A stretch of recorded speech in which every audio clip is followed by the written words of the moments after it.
શ્રી કડવીબાઈ વિરાણી કન્યા વિદ્યાલય રાજકોટની યુટ્યુબ ચેનલમાં તમારું સ્વાગત છે. વ્યવસાયલક્ષી ગૃહ વિજ્ઞાન પ્રવાહ, હાઉસકીપિંગ, ધોરણ 11, વિષય સોશિયલ સ્કિલ્સ એન્ડ રિપોર્ટેબલ મેટર્સ, પ્રકરણ 7, વ્યક્તિત્વના વિકાસ અને તંદુરસ્તીમાં યોગનો ફાળો, તાસ 1. વિદ્યાર્થી મિત્રો, આજે આપણે એક નવું પ્રકરણ ચાલુ કરવા જઈ રહ્યા છીએ. પ્રકરણનું નામ છે વ્યક્તિત્વના વિકાસ અને તંદુરસ્તીમાં યોગનો ફાળો. યોગ શબ્દ આપણે ઘણી બધી વખત સાંભળીએ છીએ, બોલીએ પણ છીએ, પણ ઘણી વખત એનો મતલબ એટલે કે અર્થઘટન બહુ ટૂંકું અથવા તો ઓછું આંકવામાં આવતું હોય છે. ઘણી વખત યોગ એટલે ખાલી આસન એવો મતલબ થતો હોય છે. આજના સમયમાં ઘણા બધા લોકો યોગ કરે છે, પણ એને સમજીને બહુ ઓછા લોકો કરે છે, જેથી મળવો જોઈએ એટલો ફાયદો મળતો નથી. આજે આપણે ખરેખર સાચા અર્થમાં યોગ કોને કહેવાય, કઈ રીતે કરાય, એના વિશે વાત કરશું. યોગ શબ્દનો સાધારણ અર્થ છે જોડવું, પણ અહીંયા જોડાણ કોની સાથે? તો એના બે મતલબ નીકળે છે. એક તો આપણી પોતાની સાથે. દરેક વ્યક્તિ ઘણું બધું જાણતી હોય, ઘણા બધાને ઓળખતી હોય છે, પણ પોતાની જાતને નથી ઓળખતી હોતી. એ પોતાનાથી ખોવાયેલી હોય છે. ખરેખર પોતે એટલે શું? આત્મા એટલે શું? એટલે આપણા પોતાની સાથેનું જોડાણ અને એ જ આત્માનું એટલે કે આપણું પોતાનું પરમાત્મા સાથેનું જોડાણ. અહીંયા એવી રીતે બે અર્થ થઈ શકશે. યોગ એટલે જોડવું, પણ કોની સાથે? એકતા સાધવાની છે આપણા પોતાના સાથે અને સાથે પરમ તત્વ સાથે. યોગ એટલે યુનિયન એવો પણ અર્થ થાય છે, એકતા. પણ કોની સાથે? તો કે દરેક વસ્તુ જે આપણી આસપાસ છે કે વ્યક્તિ છે, એ દરેકની સાથે આપણે કંઈક ને કંઈક સ્વરૂપે જોડાયેલા છીએ. જ્યારે એ જોડાણને આપણે સાચા અર્થમાં અનુભવી અને સમજી શકીએ, એ જોડાણ. યોગ એટલે ભૂખ્યા રહેવું, સતત જાગવું, મૌન, એવા ખ્યાલો ખોટા છે. આવી અસંતુલિતતાને યોગ ન કહેવાય. જીવન વ્યવહારનું સંતુલન એટલે યોગ. આ અગત્યની વાત છે, કારણ કે યોગમાં દરેક વસ્તુ બેલેન્સમાં કરવાની વાત છે. દરેક વસ્તુ યોગ્ય પ્રપોર્શનમાં કરવું, એનું નામ જ યોગ. ક્યાંય અતિરેક નથી, ક્યાંય ખોટું ઓછપ નથી. દરેક વસ્તુ કરવી જોઈએ એ રીતે કરવી જોઈએ, એ પ્રમાણમાં કરવી જોઈએ, એ સમયે. જીવન વ્યવહારની કોઈ પણ બાબત કેમ ન હોય, પણ જ્યારે એ બેલેન્સમાં કરવામાં આવે છે, ત્યારે એને યોગ કહેવામાં આવે છે. તો યોગ એટલે સંતુલન, યોગ એટલે બેલેન્સ. યોગની બીજી વ્યાખ્યા એટલે કર્મકુશળતા. કર્મ એટલે કાર્ય, કુશળતા એટલે નિપુણતા, કોઈ પણ કાર્યમાં ચોકસાઈ. આ શરીર જ્યાં હોય, મન પણ ત્યાં જ હોય, એનું નામ યોગ. જે કામ જ્યારે આપણે કરતા હોઈએ, ત્યારે એ જ કામમાં આપણું મન અને શરીર બંને લાગેલા હોય. બીજી રીતે કહીએ તો કોઈ પણ કામ જ્યારે આપણે આપણા 100% આપીને કરીએ છીએ, પ્રેઝન્સ ઓફ માઇન્ડથી કરીએ છીએ, એનું નામ યોગ. પછી આ કાર્ય વ્યક્તિગત પણ હોઈ શકે, પારિવારિક હોઈ શકે, સામાજિક કે અન્ય કોઈ પણ કામ હોય, પરંતુ જ્યારે કોઈ કામ સંપૂર્ણ જાગૃતિ સાથે કરતા હોઈએ, સંપૂર્ણ સભાનતા સાથે અને સાથે સાથે આપણા સંપૂર્ણ શરીર અને મનની એકતા સાથે કરતા હોઈએ, ત્યારે એને યોગ કહેવાય. એટલે અહીંયા કર્મકુશળતા એટલે આપણી ફરજની કોઈ પણ ભૂમિકા કે કાર્ય હોઈ શકે. તમે તમારું ભણવાનું કાર્ય આજના સંજોગોમાં પણ જો 100% કરતા હો, સંજોગો મુજબ તમારા 100% આપતા હો, તો એ પણ એક પ્રકારનો યોગ છે. યોગ એટલે ખાલી આસન કરવા એવું જ નથી, પણ યોગ એટલે કર્મકુશળતા. આ બહુ મોટો દૃષ્ટિકોણ છે, જેને સમજવાની જરૂરિયાત છે. મહર્ષિ પતંજલિ યોગની વ્યાખ્યા આપતા કહે છે કે યોગ એટલે ચિત્તની વૃત્તિઓનો નિરોધ કરવો. ચિત્ત એટલે મન. આપણે જાણીએ છીએ કે મન ચંચળ છે, ચારે બાજુએ ફર્યા કરે છે. તો એની જે આ ચંચળતાની વૃત્તિ છે એનો નિરોધ કરવાનો છે. કારણ કે ચિત્ત ચંચળ હોવાના કારણે આપણે કોઈ કામ જો કોઈ એક જગ્યાએ મનને લગાવી ન શકીએ તો વ્યવસ્થિત નહીં કરી શકીએ, કર્મકુશળતા નહીં મેળવી શકીએ. મન વ્યગ્ર પણ હોય ત્યાં સુધી ઉત્પાત થાય, જીવ સ્વસ્થતાનો અનુભવ નહીં કરી શકે. માટે સૌથી પહેલાં તો એકાગ્રતા માટે આપણે આ મનને એના ચંચળ સ્વભાવમાંથી સ્થિરતા તરફ લઈ જવાનું છે. માટે જેમ મન કે એમ નથી કરવા માંડવાનું, પણ મનને સમજીને સ્થિર અને સંતુલિત કરવાનું છે. અને આ જો કરી શકીએ તો એ પણ યોગ છે. કારણ કે જે વ્યક્તિ મનથી સ્થિર નહીં હોય, જેનું મન પોતાના કંટ્રોલમાં નહીં હોય, એ કોઈ કામ વ્યવસ્થિત નહીં કરી શકે, યોગ્ય સમયે યોગ્ય રીતે નહીં કરી શકે. માટે મનને સમજાવીને, એને કેળવીને, જ્યારે જે કામ જે રીતે કરવાનું હોય એના માટે એને તૈયાર કરવાનું છે. અને એ જ સાચા અર્થમાં યોગ છે. યોગનો અર્થ છે સુખ. વિયોગ એટલે દુઃખ. વિયોગ આપણે ઘણી વખત શબ્દ બોલીએ છીએ, વાંચીએ છીએ, સાંભળીએ છીએ કે આ વ્યક્તિ આના વિયોગમાં દુઃખી છે, પણ એનું ઉલટું થાય છે યોગ. યોગ એટલે સુખ.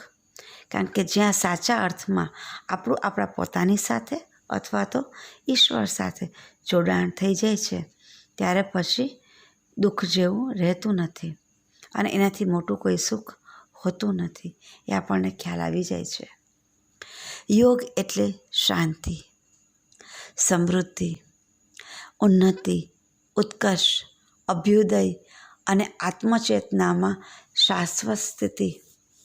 અને એનાથી વિપરીત બધું જ દુઃખ, અશાંતિ, અવનતિ અને આત્મવિમુખતા. કેટલી સરસ વાત કરેલી છે કે જ્યારે આપણને સાચું જોડાણ ઈશ્વર સાથેનું સમજાઈ જાય તો મનને એક પ્રકારની શાંતિ મળે છે. અને આ જ્ઞાન જેવી મોટી કોઈ સમૃદ્ધિ નથી. ત્યાર પછીનું આપણું દરેક કર્મ, વિચાર એ ઉન્નતિ, ઉત્કર્ષ અને અભ્યુદય કરનાર હોય છે. અને આપણે પછી આપણી પોતાની ચેતનાને માં એકદમ શાશ્વત રહીએ છીએ, અમર રહીએ છીએ. કારણ કે આત્મા અમર છે. એ સ્થિતિમાં આપણે રહીએ છીએ, આત્મચેતનાની સ્થિતિમાં. આપણે શું છીએ એ આપણને ખ્યાલ આવી જાય છે. બસ. અને આનાથી વિપરીત તો બધું દુઃખ જ હોઈ શકે. કારણ કે જે ખોટું છે, બધું જ અશાંતિનું કારણ છે. આપણી અધોગતિ, અવનતિ, જે આપણને આપણાથી જ દૂર કરી મૂકે છે, એટલે કે આપણને આપણાથી જ આત્મવિમુખ બનાવી દે છે, એ બધી જ દુઃખની વાત છે. અહીંયા સંન્યાસની વાત નથી. સંન્યાસ એમ સહેલો નથી, પણ એક પ્રકારની સમજદારી. અને સમજદારી આવ્યા પછી જે એક માનસિક સ્થિતિ કે લેવલ બને છે કોઈ વ્યક્તિનું, એની વાત છે જે સમજવી ખૂબ જરૂરી છે. અને આ સુખ એ આંતરિક છે, એની શબ્દમાં વ્યાખ્યા કરવી શક્ય નથી. યોગનો અર્થ આપણે સમજ્યા. હવે એના મહત્વ વિશે વાત કરીએ. કવિ કાલિદાસે કહ્યું છે કે ધર્મની પ્રાપ્તિ કે કર્તવ્ય પરાયણતામાં સર્વપ્રથમ અને અગત્યનું સાધન શરીર છે. કારણ કે કાંઈ પણ કામ આપણે કરવું હોય, પછી એ ખૂબ સારું હોય, પુણ્યનું હોય, ધર્મનું હોય, કે કોઈ પણ આપણે આપણી ફરજ નિભાવવી હોય વ્યવસ્થિત રીતે આપણા 100% આપીને, તો પણ એ કામ કરવાને માટેનું સાધન તો આપણું શરીર જ છે. આ સિવાયના જીવનના નાના મોટા કોઈ પણ કામને સરળતાથી અને સહજતાથી પાર પાડવાને માટે માત્ર શરીર જ અગત્યનું સાધન છે. તો આ સાધન જે આટલું અગત્યનું છે, જે આપણને આપણી કર્તવ્ય પરાયણતામાં સાથ આપે છે, નિભાવવામાં આપણી ભૂમિકા મદદરૂપ થાય છે, ધર્મના કાર્યમાં મદદરૂપ થાય છે, એની કેર કરવી જ જોઈએ, એની સંભાળ રાખવી જ જોઈએ. અને એના માટે પણ યોગ જરૂરી છે. બાજુના ચિત્રમાં તમે જોઈ શકો છો 4 શબ્દ છે: શરીર, મન, આત્મા અને હૃદય. આ ચારેય વસ્તુ જ્યારે યોગ્ય રીતે, યોગ્ય પ્રમાણમાં કામ કરતી હોય ત્યારે આપણું શરીર વ્યવસ્થિત કામ કરી શકે છે. શરીર સ્થૂળ સ્તરે સ્વસ્થ હોય પણ મગજ બરાબર કામ ન કરતું હોય, મન સ્થિર નહીં હોય, નહીં ચાલે. શરીર અને મગજ બરાબર છે, પરંતુ ખાલી તર્કથી જીવશું તો પણ નહીં ચાલે. ક્યારેક આત્માથી પણ નિર્ણય લેવા પડશે. તો આ દરેકે દરેક તત્વ બેલેન્સમાં રહે એના માટે યોગ જરૂરી છે. અને શરીર એ પાયાનું સાધન છે, માટે યોગ કરી અને એને બેલેન્સમાં રાખવું એ આપણી ફરજ છે, આપણો ધર્મ છે. શરીર કેવું હોવું જોઈએ? નિરોગી અને સ્વાસ્થ્યપ્રદ, કોઈ પણ પ્રકારનો રોગ ન હોય. મન પ્રસન્ન હોવું જોઈએ, બુદ્ધિ સ્થિર હોવી જોઈએ અને ચિત્ત કામ પાર પાડવાની રુચિ ધરાવતું હોવું ખૂબ જરૂરી છે. આ 4 વસ્તુ જરૂરી છે. આમાંની એક પણ જો વ્યવસ્થિત નહીં હોય તો આપણે કર્તવ્યપરાયણ નહીં ગણાઈએ, આપણી ભૂમિકા વ્યવસ્થિત રીતે નહીં નિભાવી શકીએ. કારણ કે આપણે શરીરમાં રોગી હોઈએ, શરીરમાં પીડા હોય તો કામમાં મન નહીં લાગે. મન ખુશ નહીં હોય તો બુદ્ધિ પણ સ્થિર નહીં રહે અને આપણને કામ કરવાનું મન નહીં થાય. પણ શરીર નિરોગી હશે, એકદમ સ્વસ્થ, તો મન પણ પ્રસન્ન રહેશે. કહેવાય છે ને, સારું મન સારા શરીરમાં જ નિવાસ કરે છે. અને ચિત્ત આપણા કંટ્રોલમાં હશે તો આપણે આપણી પાસેથી જ ધારેલું કામ ખૂબ સરસ લઈ શકશું. દરેક ક્ષેત્રની વ્યક્તિઓને જીવનમાં વિવિધ સોપાનો અને દિશાઓમાં સફળતા મેળવવા નિરોગી શરીર અને સ્વસ્થ મનનો જ સાધન તરીકે ઉપયોગ કર્યો હોય છે. આપણે કોઈ પણ વ્યક્તિને જોઈ શકીએ છીએ જે જીવનમાં સફળ થયેલી હોય છે, તો એને પણ 24 કલાક જ મળેલા હોય છે. એની પાસે પણ એ જ માનવ દેહ છે જે બીજા પાસે છે. તો ફેર ક્યાં છે? ફેર છે એના સ્વસ્થ મનનો, મન ઉપરના કંટ્રોલનો અને સાથે સાથે નિરોગી શરીરનો. આ બંનેની તંદુરસ્તી માટે યોગની જરૂરિયાત છે. ખાલી શરીર પણ નહીં ચાલે સ્વસ્થ, ખાલી મન પણ નહીં ચાલે, બંને જોશે. કારણ કે બંને સાથે મળીને દરેક કામ કરે છે. માટે આ બંનેનું સંતુલન અને સ્વસ્થતા એટલે જ યોગ. કોઈ પણ કામ કરવું હોય તો એકાગ્રતા અને સ્વસ્થતા જરૂરી છે. કારણ કે સ્વસ્થતા હશે તો જ એકાગ્રતા જળવાશે. જે યોગથી મેળવી શકાય છે. જીવનના દરેક સુખ દુઃખના સમયમાં સમાન માનસિક સ્થિતિ યોગથી મેળવી શકાય છે. જીવન છે, સુખ દુઃખ એના તબક્કાઓ છે, આવશે. એક સિક્કાની બે બાજુ જેવા છે, આવતા રહેશે. ઉતાર ચઢાવ આવશે, અનેક આવશે જીવનમાં. પણ જે વ્યક્તિ યોગી છે, જેને સાચા અર્થમાં યોગને સમજ્યું છે, જીવનમાં અપનાવ્યું છે, એ વ્યક્તિ ગમે એવા મુશ્કેલીના સમયમાં પણ હિંમત નહીં હારી જાય અને એ બંનેનો સહજતાથી સમાન રીતે સામનો કરે છે. સુખમાં વધારે એ છકી નથી જતો, દુઃખમાં વધારે ભાંગી નથી જતો. આપણી વૃત્તિઓ વધારે સારી બને છે. વૃત્તિઓ એટલે કે ઈચ્છાઓ પોઝિટિવ હોય, નેગેટિવ હોય, ઘણી વખત ચંચળ હોય, તો એ બધું સ્થિર અને વિધેયાત્મક બની શકે છે. આ સિવાય આપણા શરીરની સંપૂર્ણ ક્રિયાઓનું 6 ભાગમાં વિભાજન કરી શકાય છે. આ બધા તંત્રો અને તેની પ્રક્રિયા ઉપર પ્રાણાયામની પ્રક્રિયાથી ખૂબ જ સરસ ફાયદો થાય છે. તમે નાના હતા ત્યારે 8, 9, 10માં આ દરેક તંત્ર વિશે ભણી ગયા છો. તમને એના વિશે ખ્યાલ છે કે શરીરમાં એનું શું મહત્ત્વ છે. જેમ કે પહેલું શ્વસન તંત્ર, બીજું રુધિરાભિસરણ તંત્ર, ત્રીજું પાચન તંત્ર, ચોથું ઉત્સર્ગ તંત્ર, પાંચમું અસ્થિતંત્ર અને છઠ્ઠું સંવેદન તંત્ર. દરેક વ્યક્તિ અલગ અલગ રીતે પણ જરૂરી છે અને એકબીજા સાથે કનેક્ટેડ પણ છે. એક તંત્ર બગડશે તો બીજાને અસર ચોક્કસ થશે અને પરિણામે સમગ્ર આપણી જે શારીરિક ક્રિયાઓ જે છે, માનસિક ક્રિયાઓ છે, એને પ્રત્યક્ષ અપ્રત્યક્ષ રીતે ચોક્કસ અસર પહોંચાડે છે.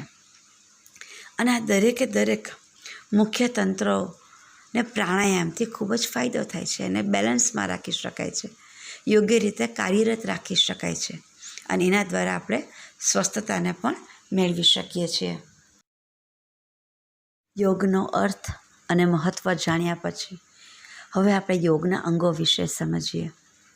સામાન્ય રીતે જ્યારે કોઈ વ્યક્તિ આસન કરતી હોય તો એમ કહેવામાં આવે છે કે યોગા કરે છે. તો એની થોડી વ્યાખ્યા ટૂંકી છે, ઓછી સમજ છે, અર્થઘટન એનું ટૂંકું છે.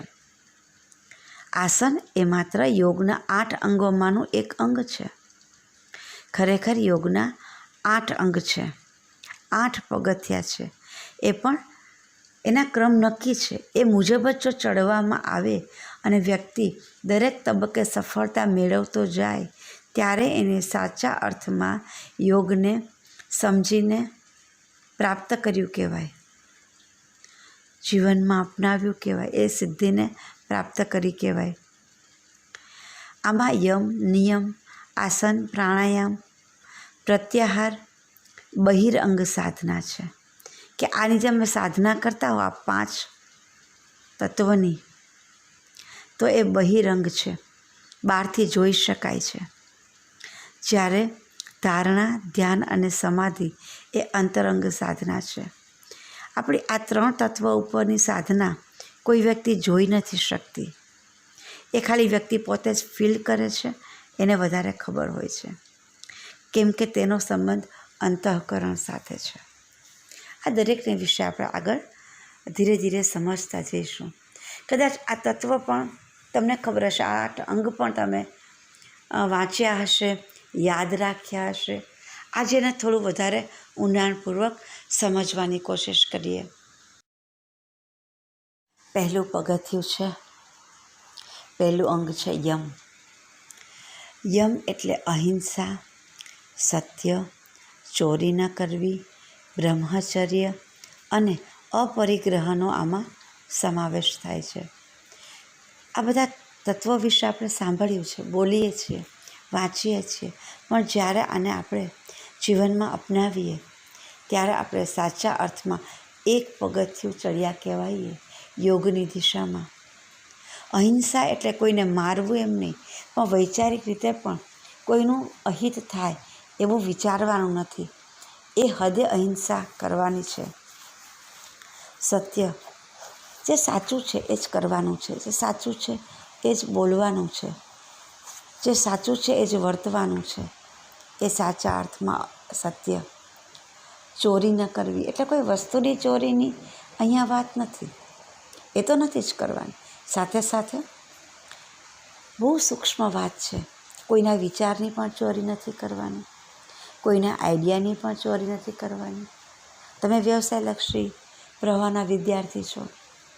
અત્યારે ડિજિટલ યુગમાં આવું ઘણી વખત બનતું હોય છે કે ઘણા વિચારની આઈડિયાની કોપી કરતા હોય છે. એ નથી કરવાની. કામની પણ ચોરી નથી કરવાની.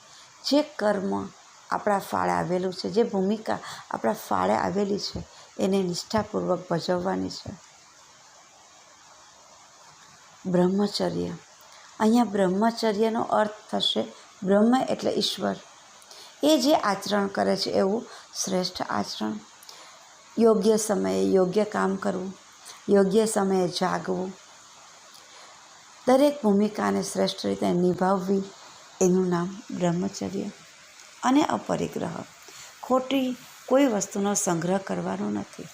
એક વ્યક્તિ પાસે ખોટો સંગ્રહ થાય અને બીજી વ્યક્તિ એનાથી બિલકુલ એના મેળવ્યા વગરની રહી જાય તો સમાજમાં ખૂબ અવ્યવસ્થા ઊભી થાય, અસમાનતા ઊભી થાય. એવું નથી થવા દેવાનું. અને યોગનો તો અર્થ જ છે સમાનતા, સંતુલન, બેલેન્સ. બીજું અંગ છે નિયમ. ક્યાં નિયમ પાળવાના છે? પવિત્રતાનો. એક પણ ખોટું કર્મ કરવાનું નથી. પછી એ જોવાનું હોય, સાંભળવાનું હોય, બોલવાનું હોય, કોઈ પણ વર્તન અંગેનું હોય. સંતોષ રાખવાનો છે. ઈશ્વરને ખ્યાલ છે આપણા માટે શું શ્રેષ્ઠ છે. સર્વેના માતા પિતા છે. ખોટો અસંતોષ રાખી ખોટી દિશામાં કાર્યરત થઈને કાંઈ પણ મેળવવાનું નથી. હા, એનો મતલબ એ નથી કે ઓછામાં ઓછું કર્મ કરવું. હા, જ્યાં હોય ત્યાંથી આગળ વધવાની કોશિશ કરવાની છે, પણ ખોટા રસ્તે આગળ વધવાનું નથી. ખોટી ઝડપ, ખોટી દિશા પકડવાની નથી. તપનો અર્થ અહીંયા જંગલમાં જઈને કે પહાડ ઉપર જઈને સાધના કરવી એમ નથી, પણ જે સંજોગો મળેલા છે એની વચ્ચે સ્વસ્થતાથી રહીને, જે આપણી પાસે પરિબળો હાજર હોય એની વચ્ચે રહીને એના સાથે આપણે ધીરે ધીરે આગળ વધવું છે. સ્વાધ્યાય એટલે લખવાનું લેસન નહીં, પણ પોતાનું અધ્યયન કરવાનું. આપણામાં ક્યાં અમુક વસ્તુ ઉપર કામ કરવાની જરૂરિયાત છે, કઈ બાબત આપણાથી ખોટી થાય છે, ગુસ્સો શું વધારે થઈ જાય છે, વધારે સુવાઈ જાય છે, સમયસર ઉઠાતું નથી, કઈ બાબત છે જે આપણને આગળ લઈ જવામાં અવરોધક બને છે. બરાબર એનું અધ્યયન કરવાનું છે તટસ્થતાપૂર્વક, અને એના પર કામ કરીને ધીરે ધીરે આગળ વધવાનું છે. અને છેલ્લે છે ઈશ્વરમાં શરણાગતિ એટલે નિયમ. ઈશ્વરને આગળ પણ વાત કરી, ખબર છે આપણા માટે શું શ્રેષ્ઠ છે. પ્રાર્થનામાં પણ કોઈ વસ્તુ બને ત્યાં સુધી માંગશો નહીં. જે આપ્યું છે એ શ્રેષ્ઠ છે. એમાં યોગ્ય રહીને, સ્વસ્થ રહીને, સંતુલિત રહીને આપણે આપણી ભૂમિકા ભજવવાની છે. ઈશ્વર કરે એ ખરું, એવું આપણે વડીલોને કહેતા સાંભળતા હોઈએ છીએ. તો એ ખૂબ ઉત્તમ વાત છે. યમ દ્વારા માનવ જીવનમાં સામાજિક શિસ્ત આવે છે. આપણે આગળ જે જોયું કે અહિંસા, સત્ય, ચોરી ન કરવી, આ બધાથી આખા સમાજમાં દરેક વ્યક્તિ જો પોતાનું ધ્યાન રાખી લેશે, પોતાના વર્તનને કંટ્રોલમાં રાખી લેશે, તો આખો સમાજ શિસ્તબદ્ધ થઈ જશે. અને નિયમ દ્વારા માનવીના પોતાના વ્યક્તિગત શિસ્તમાં ખૂબ વધારો થશે, એની ઊંચાઈ વધશે. જો વ્યક્તિ નિયમ પાળતો હશે, જે વ્યક્તિ વધારેમાં વધારે શ્રેષ્ઠ નિયમો અને સિદ્ધાંતોનું પાલન કરતો હશે, એ વ્યક્તિ છે એ પોતાના જીવનમાં ખરેખર સાચા અર્થે સફળતાના શિખરે હોય છે. એ આપણે જોઈ શકીએ છીએ. જો તમને કોઈ સફળ વ્યક્તિની જીવનકથા વાંચવાની ટેવ હોય તો તમે આ બંને વસ્તુ એમાં જોઈ શકશો કે એ લોકોના પાયામાં હોય છે અને માટે જ એ લોકો જીવનના દરેક ક્ષેત્રે સફળ હોય છે. યોગનું ત્રીજું અંગ છે આસન. શરીર સ્થિર રહે અને મનને સુખ પ્રાપ્ત થાય એ જાતની શરીરની સ્થિતિને આસન કહેવામાં આવે છે. આસન એટલે ખોટી રીતે વળીને ગમે એમ કરીને અમુક સ્થિતિ જે આપણે પુસ્તકમાં જોતા હોય એ રીતે શરીરને વાળી લેવું એટલું જ નથી. કોઈક વ્યક્તિ ખૂબ પતલી હશે તો કદાચ એ દરેક આસન કરી શકતી હશે, પણ એ ખાલી બાહ્ય હશે. શારીરિક સ્થૂળ આસનની વ્યાખ્યા થઈ કહેવાય, પણ આસનની ખરેખર વ્યાખ્યા એ છે કે શરીર જોઈએ એટલું સ્થિર રહેવું જોશે દરેકે દરેક મરોડ વખતે, અને સાથે સાથે એ મરોડ વખતે પણ મનમાં ઉત્પાત નહીં, પીડા નહીં, પણ સુખની અનુભૂતિ થતી હોય એ સ્થિતિને આસન કહેવાય. ખોટું ખેંચાઈને કરવું, હાંફી જઈએ ત્યાં સુધી કરવું, કે મસલ્સ પેઇન થાય કે મસલ્સમાં કંઈ તકલીફ થાય એટલે એવી રીતે કોઈ શરીરને કોઈ સ્થિતિમાં વાળવું એ આસન નથી. એટલે કે યોગમાં ક્યાંય પણ અતિરેક નથી, જોર કરીને કંઈ સ્થિતિ પ્રાપ્ત કરવાની નથી, પણ સહજતાથી જ્યારે આપણે દરેકે દરેક શરીરના જરૂરી મરોડને કરી શકીએ, અંગ અવયવને વાળી શકીએ, જેથી કરીને શરીરના અંદરના અંગો પણ સ્વસ્થ રહી શકે. સાથે સાથે એ કરતી વખતે સહજ સુખ પણ આપણને મનમાં પ્રાપ્ત થાય. શરીર એ અંગ મરોડ ઉપર કેન્દ્રિત ન થઈ જાય મન આપણું, એવી સ્થિતિને આસન કહેવાય. આસન કરવાથી નાડીઓની શુદ્ધિ, સ્વાસ્થ્યની વૃદ્ધિ અને તન મનની સ્ફૂર્તિ પ્રાપ્ત થાય છે. આપણા શરીરમાં અનેક નાડીઓ આવેલી છે, કરોડોની સંખ્યામાં. એ બધીનું શુદ્ધિકરણ થાય છે. એ થશે, લોહીનું પરિભ્રમણ વ્યવસ્થિત થશે તો ચોક્કસ આપણને સ્વાસ્થ્ય મળવાનું જ છે, અને સ્વાસ્થ્ય મળશે તો શરીર અને મન, તન અને મન બંનેમાં આપણને એક પ્રકારની તાજગીને સ્ફૂર્તિની પ્રાપ્તિ થાય છે. તમે જોયું હશે જે લોકો નિયમિત કસરત કરતા હોય છે એ લોકો વધારે સ્ફૂર્તિલા દેખાતા હોય છે.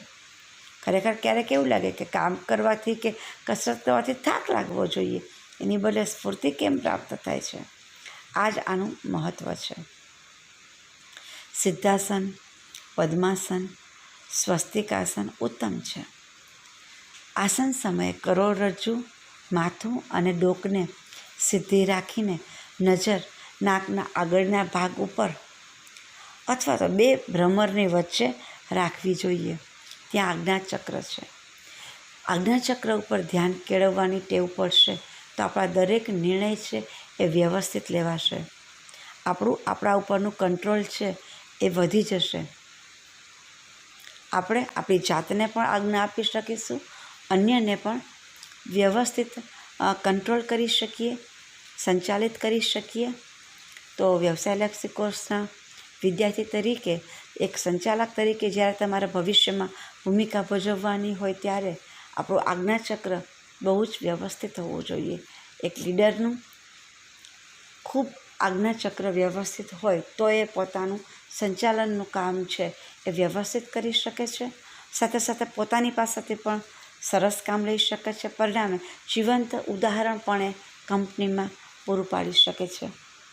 કદાચ આ દૃષ્ટિએ તમે આસનને ક્યારેય નહીં જોયા હોય કે આ આસનની વ્યાખ્યાને નહીં સમજી હોય, તો હવે વ્યવસ્થિત સમજી અને પછી આસન કરવાની કોશિશ કરજો, ચોક્કસ લાભ થશે. યોગનું ચોથું અંગ છે પ્રાણાયામ. પ્રાણાયામ એટલે પ્રાણ ઉપરનો કાબુ.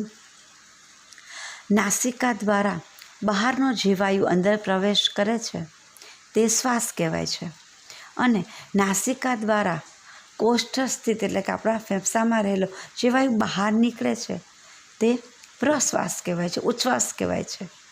આ શ્વાસ અને પ્રશ્વાસની ગતિને રોકવાની ક્રિયાને, નિયંત્રિત કરવાની ક્રિયાને પ્રાણાયામ કહેવામાં આવે છે. બહુ જરૂરી છે. જો યોગ્ય પ્રમાણમાં હવા અંદર જશે, ઓક્સિજન જશે, તો જ આપણા લોહીનું શુદ્ધિકરણ થશે. એ આપણે અગાઉ તમે નાના હતા ત્યારે ફેફસાના કાર્યમાં ભણી ગયા છો. અને ઉચ્છ્વાસ બરાબર થશે તો અંદરની નેગેટિવ જે કાંઈ વાયુ જે બન્યો છે અંદર, કાર્બન ડાયોક્સાઇડ, એ બધું બહાર નીકળી જશે.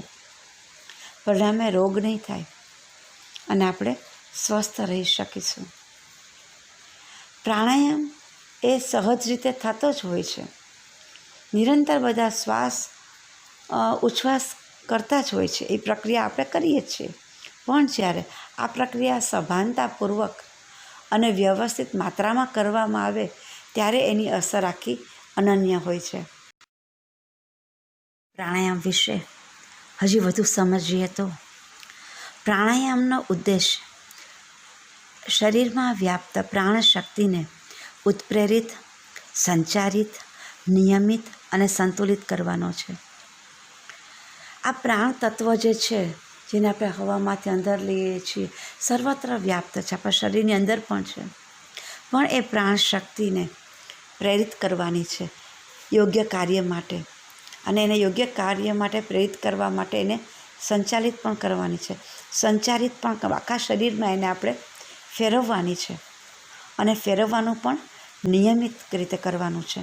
એમાં પણ સંતુલન રાખવાનું છે. આ બધી જ વસ્તુ જે છે એ આ પ્રાણાયામ દ્વારા થાય છે. કદાચ આ રીતે પ્રાણાયામની સમજ તમને કદાચ અગાઉથી ન હોય, તો હવે જ્યારે પણ પ્રાણાયામ કરો ત્યારે એની અગત્યતા સમજીને એ દૃષ્ટિકોણથી કરજો. જેવી રીતે શરીરની શુદ્ધિ માટે સ્નાનની જરૂર છે, તેવી રીતે મનની શુદ્ધિ માટે પ્રાણાયામની જરૂર છે. કારણ કે આ પ્રાણ તત્વ જે બધે જ સંચારિત થાય છે આપણા શરીરમાં, એ યોગ્ય રીતે થાય તો આપણી ચિત્તવૃત્તિ પણ બેલેન્સ રહે છે. અને મન છે એ શુદ્ધ રહે છે. ખોટા વિચાર નથી કરતો, ખોટા વિકારમાં નથી પડતો, ખોટી વૃત્તિ નથી જન્માવતો. અને મનની અલગ જ રીતે એક પ્રકારની શુદ્ધિ થઈ જાય છે. પ્રાણાયામ દ્વારા પોતાની ચેતના શક્તિને જગાડી તેની ઉપર વૈજ્ઞાનિક રીતે કાબૂ મેળવવાનું સિદ્ધ થઈ શકે છે. દરેક વ્યક્તિ ઈશ્વરનો અંશ છીએ આપણે. આપણી અંદર ચેતના શક્તિ રહેલી છે. પણ એના ઉપર આપણને જો કાબૂ આવી જાય તો આપણે ઘણું બધું કામ કરી શકીએ. ક્યારેક આપણી કલ્પના બહારનું કામ પણ આપણે કરી શકીએ. પણ આપણી શક્તિને આપણે કાબૂમાં રાખવાની છે. એનો ક્યાંય પણ વ્યય થવા દેવાનો નથી. આપણા સમય, શક્તિ, વિચાર, કૌશલ્ય બધાનો યોગ્ય સમયે યોગ્ય રીતે ઉપયોગ કરી શકીએ આપણે, જો આપણી ચેતના શક્તિ ઉપર આપણને કંટ્રોલ હોય તો. અને આ કંટ્રોલ આવી જાય તો કોઈ પણ ક્ષેત્રમાં સફળ થતાં આપણને કોઈ રોકી શકે નહીં. અને સફળતા એ સહજ બની જાય. યોગનું 5મું અંગ છે પ્રત્યાહાર. અહીંયા છેલ્લે આહાર જેવો ઉચ્ચાર થાય છે, પણ અહીંયા આહારની વાત નથી. જે અવસ્થામાં ઇન્દ્રિયો પોતાના બાહ્ય વિષયોમાંથી મુક્ત થઈને અંતર્મુખી બને છે, તે અવસ્થાને જ પ્રત્યાહાર કહેવામાં આવે છે, જે સાધના માટે અનિવાર્ય છે. આપણી 5 ઇન્દ્રિયો, કાન સાંભળવાનું કામ કરે છે, આંખ જોવાનું કામ કરે છે, નાક સૂંઘવાનું કામ કરે છે. એ આપણને બાહ્ય જગત સારનો પરિચય કરાવે છે આ બધી ઇન્દ્રિયો. અને જો મન ત્યાં જ ચારે બાજુએ ગમે તે વસ્તુ જોવામાં, ગમે તે વસ્તુ સૂંઘવામાં, બોલવામાં, સ્પર્શ કરવામાં, સાંભળવામાં પણ મન પોરવાયેલું રહે તો આપણે એકાગ્રચિત્ત નહીં થઈ શકીએ. તો આ બાહ્ય બધી વસ્તુથી વિમુખ થઈને જ્યારે આપણે આપણી અંદરના તરફ કેન્દ્રિત થઈએ એને પ્રત્યાહાર કહેવાય. માટે જ આપણે પ્રાર્થના સમયે આંખ બંધ રાખીએ છીએ. મન ક્યાંય ભટકતું નથી. ઇન્દ્રિય ઉપર કંટ્રોલ રાખીએ છીએ. અને જેટલી ઇન્દ્રિય ઉપર આપણો કંટ્રોલ હશે એ બધીની ચેતના શક્તિ એક જગ્યાએ ભેગી થશે દરેક ઇન્દ્રિયની, તો આપણે ધાર્યું કામ કરી શકશું. અને જ્યારે પોતાના જ પોતાની ચેતનાને સમજવાની, એને જ પ્રાપ્ત કરવાની વાત છે, ત્યારે સૂક્ષ્મમાં સૂક્ષ્મ એકતાની ખૂબ જરૂર છે. આપણા સાથેને જોડાણની જરૂરિયાત છે. તો બાહ્ય જગત સાથે ખોટા જોડાણમાંથી વિમુક્ત થવું જ પડે. એનાથી વિમુક્ત થઈશું તો જ આપણે આપણા તરફ સન્મુખ થઈ શકશું, આપણા પોતાના ચેતન તત્વ તરફ. અને એનાથી આપણે એકાગ્રતામાં વધારો થશે. યોગનું છઠ્ઠું અંગ છે ધારણા. શુદ્ધ ચિત્તને ઈષ્ટદેવની મૂર્તિમાં કે ઈષ્ટ પ્રદેશમાં લગાવી દેવું એને ધારણા કહે છે. અહીંયા ધારણા એટલે કોઈ એક જગ્યાએ આપણા મનને સ્થિર કરવું. પછી એ ભગવાનની મૂર્તિ હોય કે કોઈ ઈષ્ટ કાર્ય હોય, કોઈ સારી જગ્યા હોય, કોઈ સારો હેતુ હોય, કોઈ પણ હોઈ શકે. પણ એકાગ્રતા, સ્થિરતાની અહીંયા વાત છે. પણ એ સ્થિરતા સારી જગ્યા ઉપર લાવવાની છે. જો ખોટી જગ્યા ઉપર લાગી જાય તો આપણે અધોગતિના રસ્તે ચડી જઈએ, ત્યાંથી પાછા વળવું મુશ્કેલ થઈ જાય. પણ સ્થિરતા યોગ્ય જગ્યાએ કેળવવાની વાત છે. ધારણાની મદદથી શાંત ચિત્તને કોઈ એક જગ્યા ઉપર સફળતાપૂર્વક કેન્દ્રિત કરી શકાય છે. જ્યારે આપણી પાસે સમજૂતી સાચી છે, એકાગ્રતા કેમ મેળવી શકાય એનો રસ્તો ખબર છે, તો પ્રયત્ન પણ એટલો જ ધીરજથી અને સચ્ચાઈપૂર્વક થવો જોઈએ. અને જો આપણને આ ખબર હોય તો આપણે સફળતાપૂર્વક, સહજતાથી સારી બાબત ઉપર ચોક્કસ ધ્યાનને કેન્દ્રિત કરી શકીએ, આપણા મનને કેન્દ્રિત કરી શકીએ. એક વખત મન કોઈ એક સાચી જગ્યાએ કેન્દ્રિત થશે તો શરીર અને મન સાથે મળીને કોઈ પણ કામ સફળતાપૂર્વક કરી શકશે, કંટાળ્યા વગર, થાક્યા વગર, સહજતાથી. તો આવું ધારણાથી શક્ય બને. એના માટે ચારે તરફ આડાવડા ફરતા મનને કોઈ એક સાચી જગ્યા ઉપર લગાડવાનું છે. એનું નામ જ ધારણા. ધારણામાં ઘણી વખત એક જગ્યાએ બેસી જ રહેવું એવું નથી હોતું, પણ કોઈ વ્યક્તિ નિરંતર કોઈ એક સાચા પથ ઉપર ચાલતી હોય એકાગ્રતાપૂર્વક વર્ષોના વર્ષો, તો એ પણ એક પ્રકારની ધારણાની સાધના જ છે, ધારણા જ છે. યોગનું 7મું અંગ છે ધ્યાન.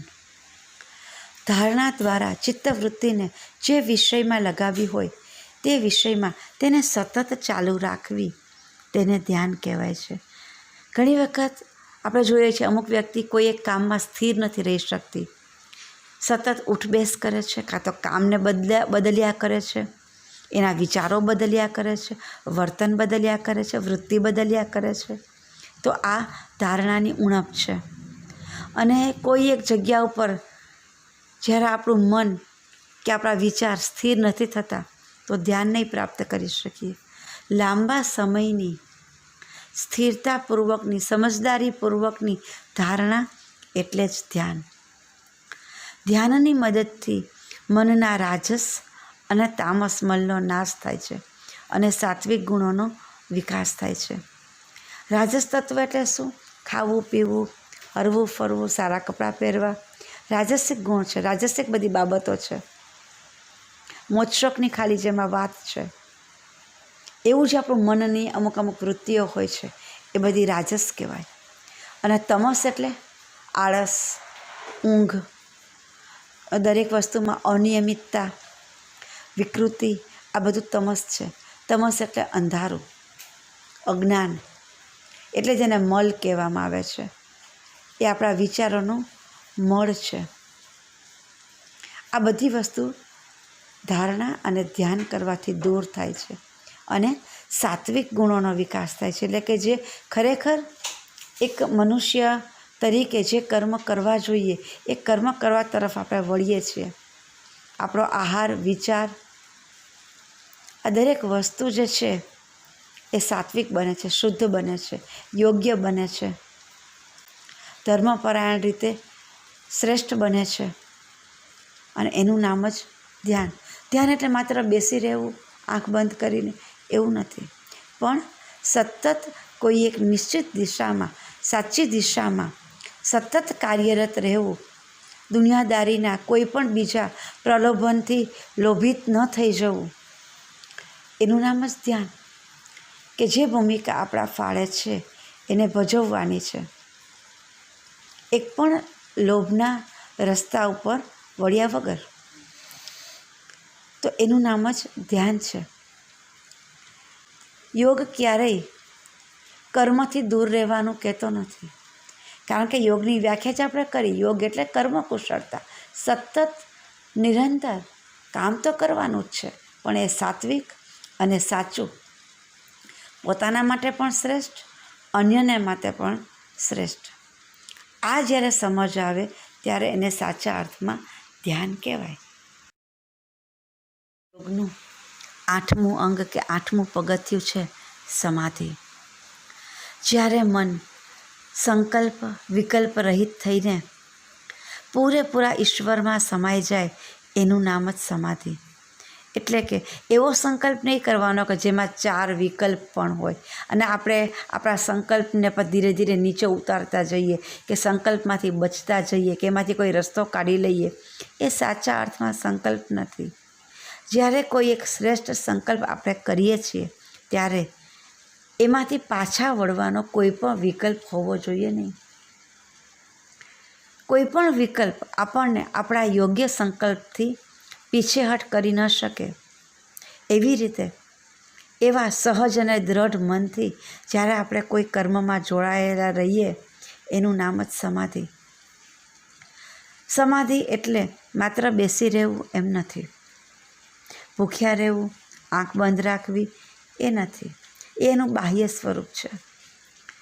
પણ જ્યારે માત્ર ધ્યેય સ્વરૂપનું ભાન રહે, એટલે કે મારે શું કામ કરવાનું છે એ વસ્તુ જ ગોલ જ આપણા મગજમાં રહે, ત્યારે ધ્યાનમાંથી સમાધિની સ્થિતિ સર્જાય છે.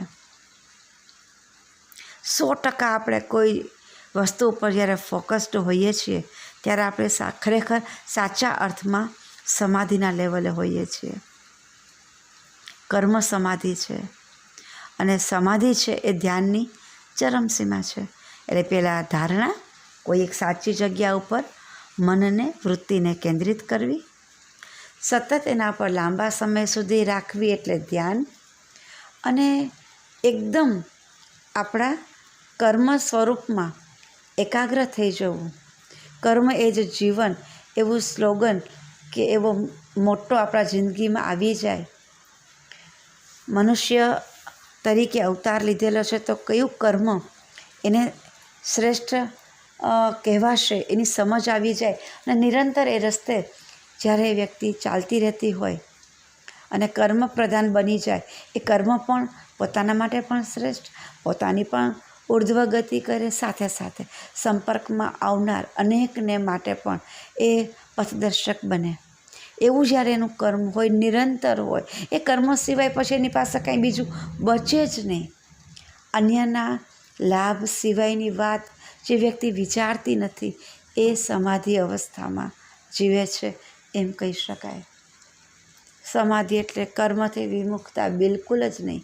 સમાધિ એટલે કર્મ નથી કરવું, ખાલી બેસી રહેવું છે એવું બિલકુલ જ નથી. પણ સમાધિ એટલે સતત યોગ્ય દિશામાં કાર્યરત રહેવું અને એના સિવાયનું બાકી બધું જે છે એને વિનાશક સમજવું, જે આપણી અધોગતિ કરે છે.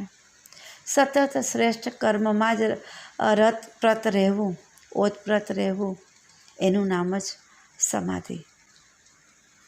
આમ યોગના આ દરેક અંગને ક્રમબદ્ધ રીતે જો આપણે એના પર વિચાર કરીને કામ કરીએ તો જ સાચા અર્થમાં આપણે યોગને સમજ્યા કહેવાઈએ.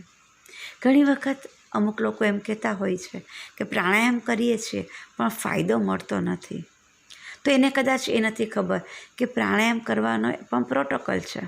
પહેલાં 3 તબક્કા એટલે કે યમ, નિયમ અને આસનનું જો એને બરાબર પાલન નહીં કર્યું હોય અને એ ગુણો નહીં કેળવેલા હોય તો માત્ર શ્વાસોચ્છ્વાસની ગતિ ઉપર બાહ્ય રીતે કંટ્રોલ મેળવવાની કોશિશ કરશે તેનો બહુ ફાયદો નહીં મળે.